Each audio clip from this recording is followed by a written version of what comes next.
uploaded a video since, when was this? 5 months ago, because I obviously was dealing with quite a lot, and then unfortunately my mom passed away.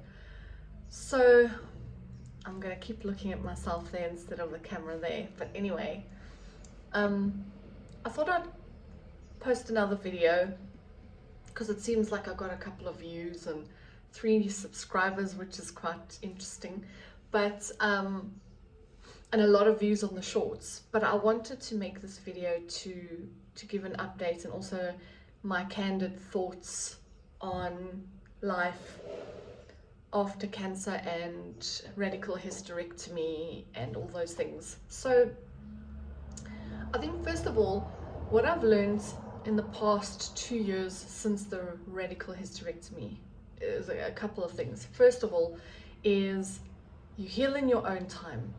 Everybody's different. There's a woman that I know who said to me, I think I said it before in another video, where she said, I think it was like 2 months after the operation, she said, get over yourself. It's time to get out there and help other people. That's how you heal. And my first thought was, fuck you, you know? And like, who the hell do you think you are to tell me what to do right 2 months right after? And then I had another woman send me this long message about how you're in your 40s anyway, there's no way you could have had kids, blah, blah, blah. I struggled to have kids. And she just went on and on and on and on. And the more I said to her, I am not in the right frame of mind to talk about this with you or anybody, the more she bombarded me and then said to me, I have a low EQ. And yeah, anyway, that's a long story on its own.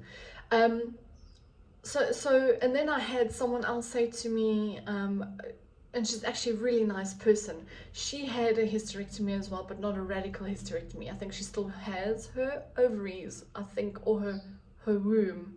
I can't remember now. But she came out of this and became this stunner of a woman.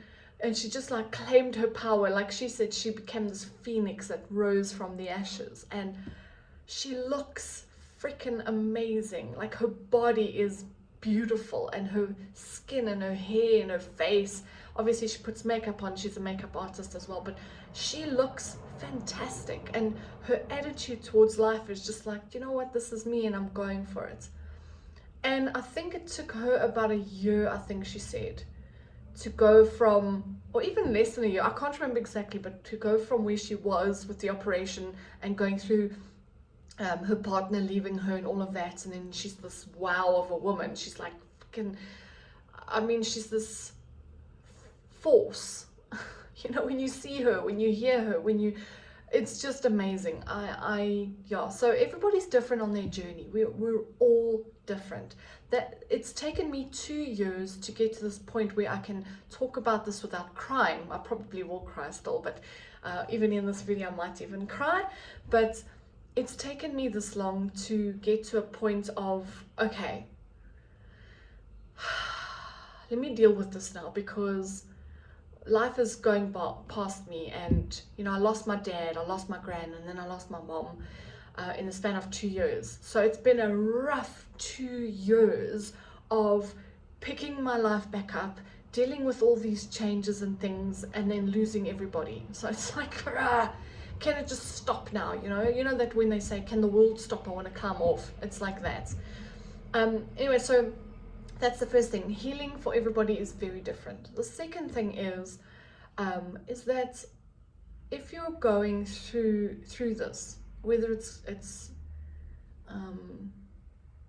physical changes from cancer, or physical changes after going into menopause because of a hysterectomy, or if you're in menopause, I don't know if it's the same.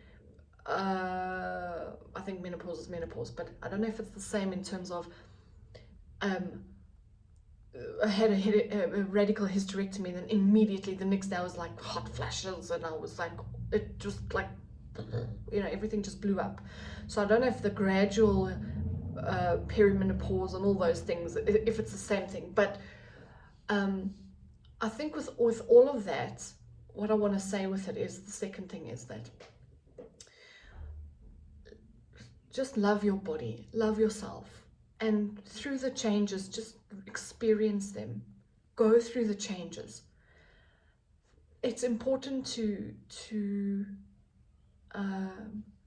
live healthy.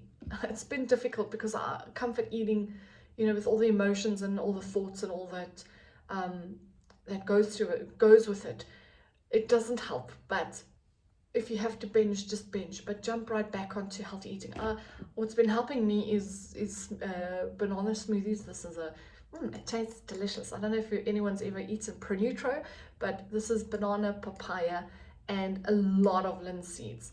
It tastes so malty. I love it. Anyway, so that's that, and then I have salads and lots of broccoli. I have started eating meat again after 20 years. I actually started eating meat right after the operation because my everything was low. So I'm not going to go into all of that because I don't have it in front of me. But the proof that I saw everything was low, and the quickest way to have replenished was to eat meat, unfortunately. And then my brother was like, oh, we're gonna have potjie kos. That's like a stew, if you don't know, if you're not from South Africa. He's like, we're gonna have potjie kos for Christmas. So we had 3 different types of potjies, and when I ate it, it was like my body just like sucked it all in, and my health just went through the roof. My energy levels, my hair started growing fast. I mean, I'll post some pictures at some point with right after the operation when my hair fell out, and from I didn't get chemo, but I did have a lot of radiation from the MRIs. Is it called MRI scans? I can't even remember. CT scans, CT scans, and all those things. A lot of radiation. My hair fell out. The hair on my face started growing back really badly. The hair on my arms fell out.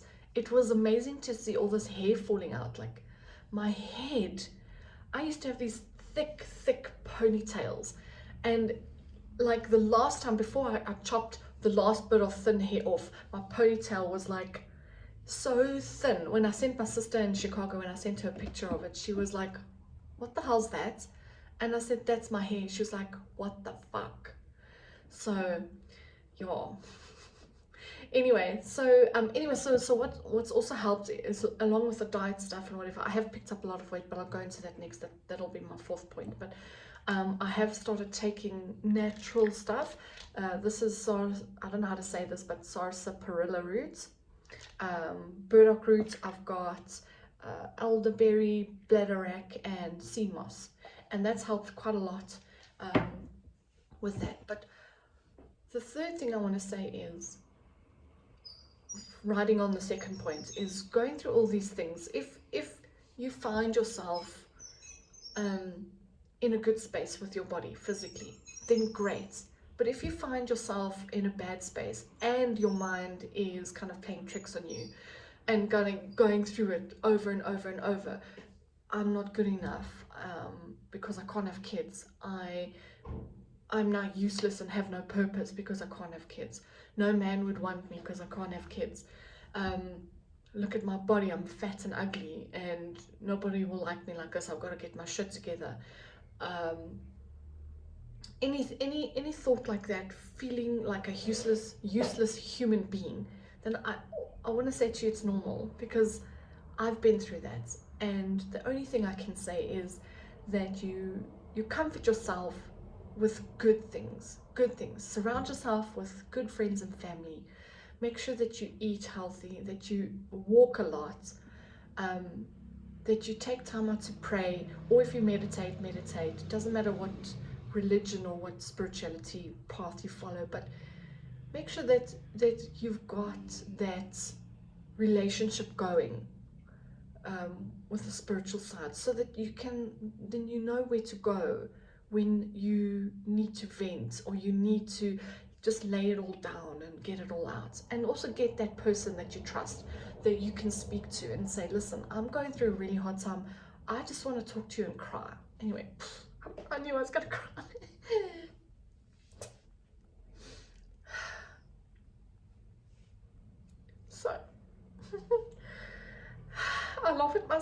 because it catches me like off guard.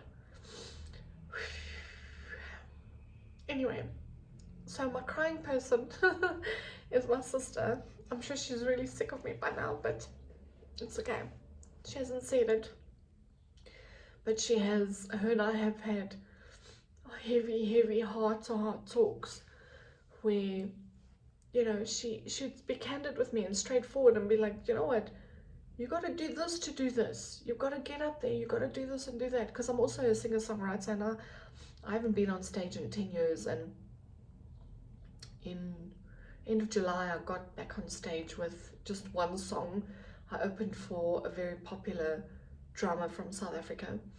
And when I saw the photos afterwards and I saw myself, I was like, oh my God, is that me? I look terrible. I look terrible. I'm fat.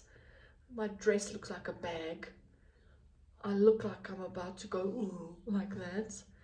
Anyway, but talking to my sister and just getting things out, it really helped. Really helped. So that's the third thing, is like really get your thoughts out. Feel them. Feel your emotions. But don't think it stops there, because the healing journey, it's not an overnight thing. And yes, some people might say, like there's this one lady, actually, she'll say it's an overnight thing. She's also a musician. She plays the sax, and she had a hysterectomy. It wasn't a radical hysterectomy, but she had a hysterectomy because she had something, fibroids or something else. And then what happened was, about 2 weeks later, she jumped back on stage and she was just going for it. Look, I don't know what people are like behind closed doors. Like, you know, she might be in a bad space when she gets home, but she looks amazing on stage. You know, her body a year later is not, she hasn't even picked up any weight. She's maintained her beautiful physique. Same as that other lady that I mentioned earlier. She looks amazing. But I don't know what they do behind closed doors. You know, they might have other vices or ways of dealing with their emotions and their thoughts and their bodies and anything that goes with it. But if you're going through a rough time, make sure that you go through it. Don't delay it, because delaying it will drag it out for 2 years, like it did for me, thinking, there's something wrong with me, why can't I get over this? 6 months later, I'm still crying like I'm a baby. Like, it's terrible. And then I found myself having anxiety still, and I don't know if it's from lying in hospital for 2 weeks and being a nobody in that hospital bed. Literally didn't look at my phone. I don't know what's going on with my hair now. It's like, I try not to complain about my hair, because I'm glad it's growing back like it is. Anyway, for the 2 weeks I lay in bed, in that hospital bed, I didn't look at my phone. I gave my phone to my sister-in-law. I said, I don't want to see that thing. I don't care about anything. I don't care about anyone right now. I'm just gonna exist. I didn't read anything. I didn't listen to music. I didn't go on the internet. I didn't do anything. I lay in that hospital bed for 2 weeks doing nothing. And it was so stinking hot. And my bed was right by the window, so the sun kept coming in, which I loved in the morning. But by the afternoon, it was too hot. It was so hot that every time my family came to visit me, I used to say to them, spray me with water, spray me with water. I can't breathe. Well, I can breathe, but I'm like suffocating. It's really hot. And my body was boiling and I was sweating. I was losing weight so fast. I think I lost like 40 Ks in 2 weeks. 2 weeks, I'm lying. 40 Ks in 2 months. But the last 20 Ks I lost in those 2 weeks, because I couldn't keep water down. I couldn't keep food down. The tumor had grown to 23 centimeters. I had acid reflux every day, so I could literally sit up straight and talk to family, and then suddenly here comes acid, you know, just throwing up all this yellow, and it was like yellow, not mucus, it was watery yellow. So obviously it was from the guts and whatever. And I had ascites, which is a fluid that is released by the body if there's cancer or a tumor, or if you've got liver cancer and all of that, or heart failure or whatever. Anyway, that's also another topic. So my belly was out here. People were saying, are you pregnant? When are you due? Even in the hospital, nurses were saying, oh, when's the baby due? And I'm like, have you not read my chart, my file? Anyway, I try to be kind all the time, but it was almost like it was a two-week reset. When I got my phone back, I didn't even want to look at it. I think I only touched my phone in Feb, so the operation was in December, and then I only looked at my phone again in Feb. So yeah, it was tough. It was tough. Anyway, so that was point 3, your thoughts, and then point 4 is, you know, if you've experienced something so major, you've got to start living for yourself. Especially if you found that you've spent the last 40 years serving people and getting nothing back, then it's time for you to reevaluate. Are you people pleasing? Reevaluate. Do you have boundaries? Reevaluate. Are you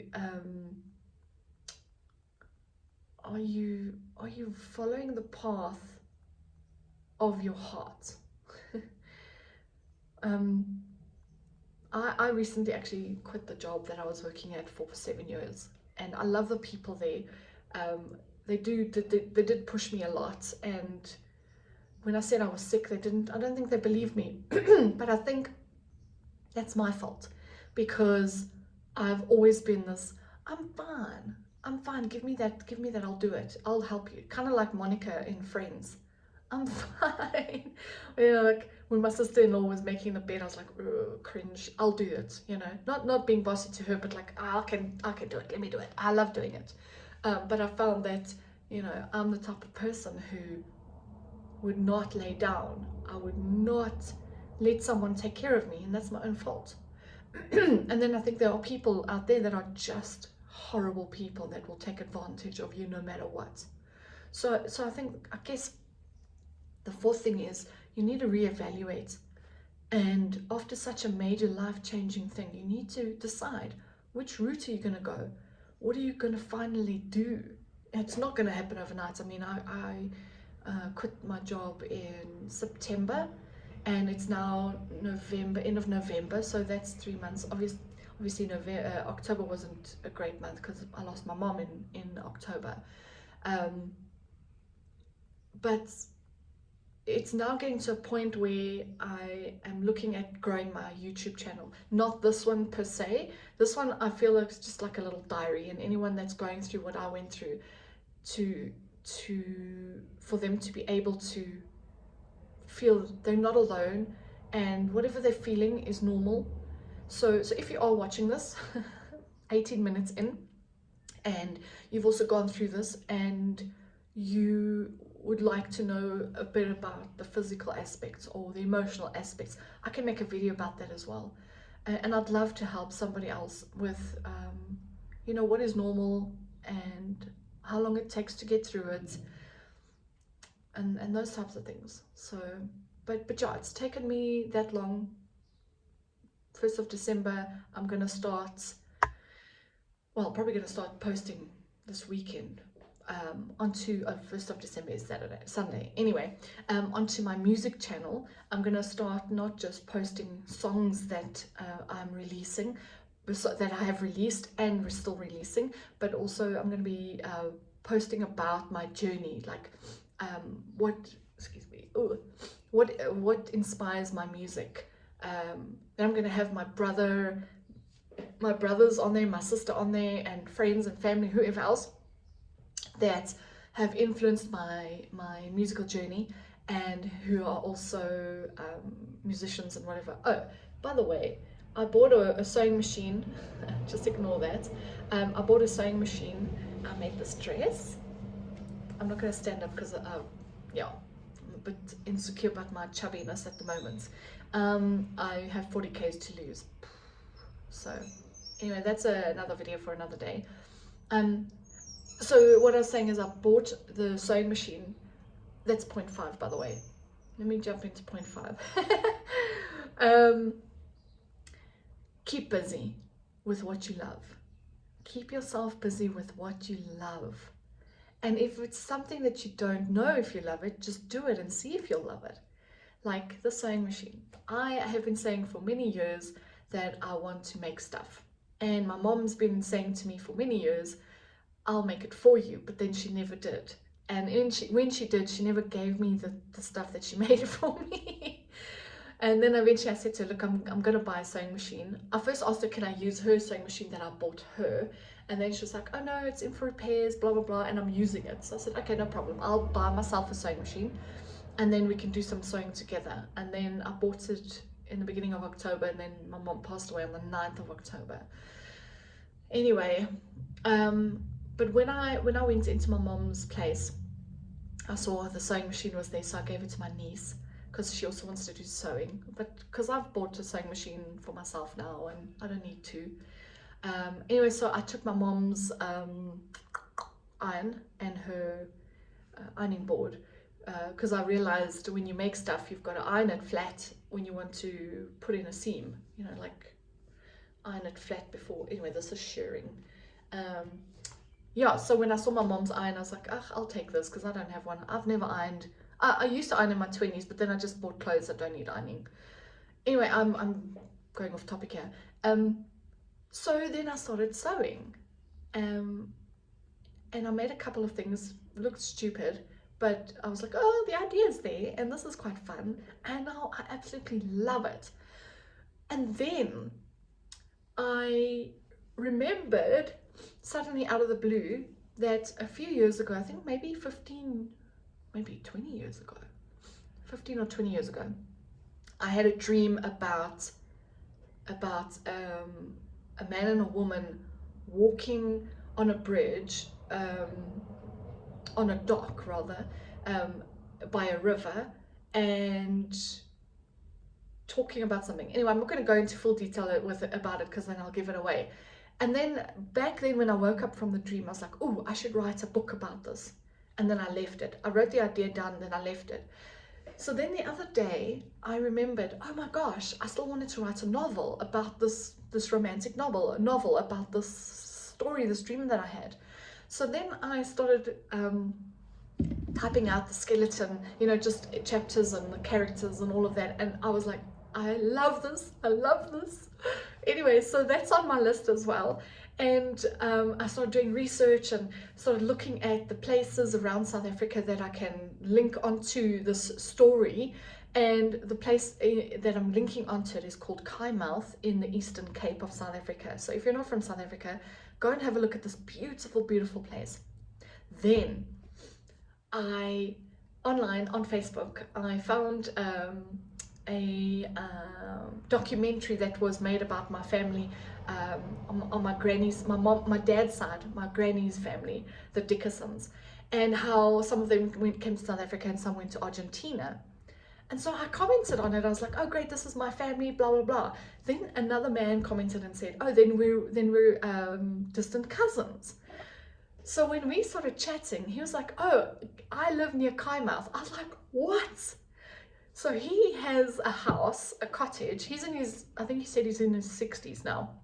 Him and his wife live outside Kaimouth, but they have a cottage on the riverbank of Kaimouth, and they're the only cottage that is on that riverbank.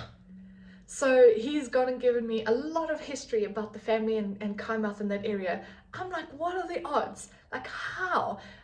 Maybe my DNA remembered. But yeah, so that's another project I'm busy with. So at the moment on my list I have my music and my voiceovers. Those are running itself. Then and the novel, I won't reveal it just yet. And then with the sewing stuff, I created a company called Nomadic Moon. I'll post some pictures at some point about it too, where I make couches and I make screens, room divider screens and things like that. So that's my point. When you're healing, whether you're married and you've got a loved one who is there for you and supporting you and loving you, or you're single and you're trying to navigate this crazy thing that's happened to you, all I can say is be there for yourself. No matter what, be there for yourself. Rekindle the love for your body, because you're not useless. You do have a purpose, and even if it's just to be your own purpose, be there for yourself. Or if it's to create music for the world, or if it's to create books for the world to read, or if you are a mother and you have to be there for your kids, be there for your kids. But ultimately, be there for yourself first. Make sure you love yourself. Make sure that you take every single day and you're happy.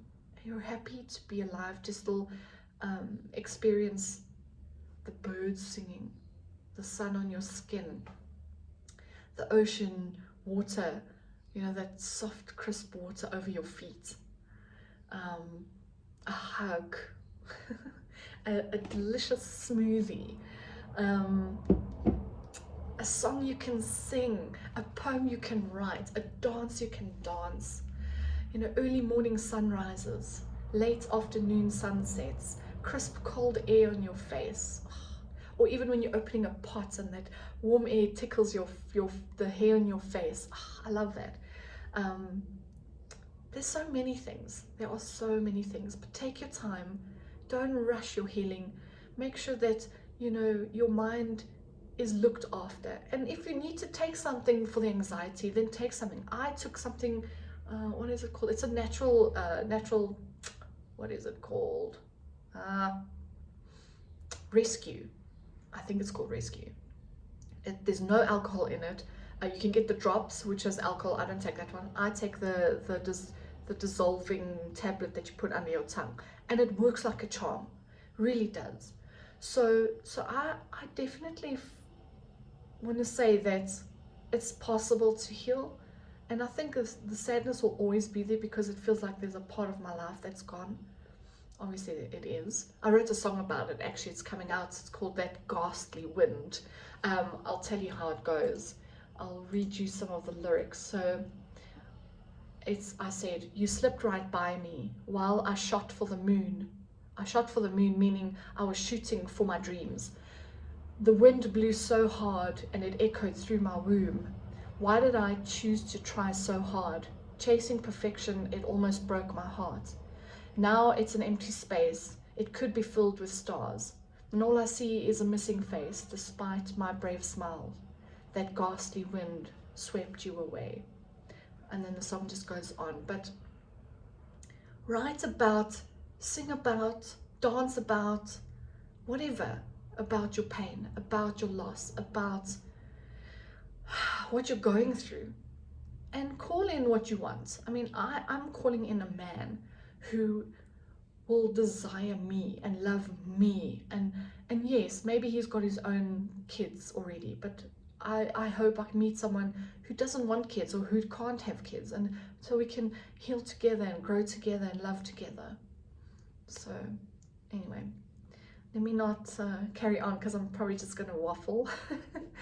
But anyway, here's my little dressy. So I shirred the sleeves and I shirred the bodice, and then the skirt is just flowing, and then I made a little petticoat for underneath, you know, like a slip or whatever they call it, slip dress. So anyway, if you stayed this long to watch the whole video, thank you. And if you are going through what I went through and you need someone to chat to or whatever, then drop me a message in the comments and say, hey, I need a shoulder or whatever, or I need a video about what you went through physically. And what I am going to do is I'm going to make a video about the physical changes in depth, especially radical hysterectomy and the vaginal changes. I will make a video about that at some point because that's quite important as well. It's been 2 years of no intimacy. Obviously I'm still single, but yeah, it's when I asked my gynae about it, she's like, why do you need to have sex? I was like, lady, what planet are you from? So I decided I'm not going to ask her about advice for that anymore. I'll just feel my way in the dark when it happens. So anyway, see you soon. Bye.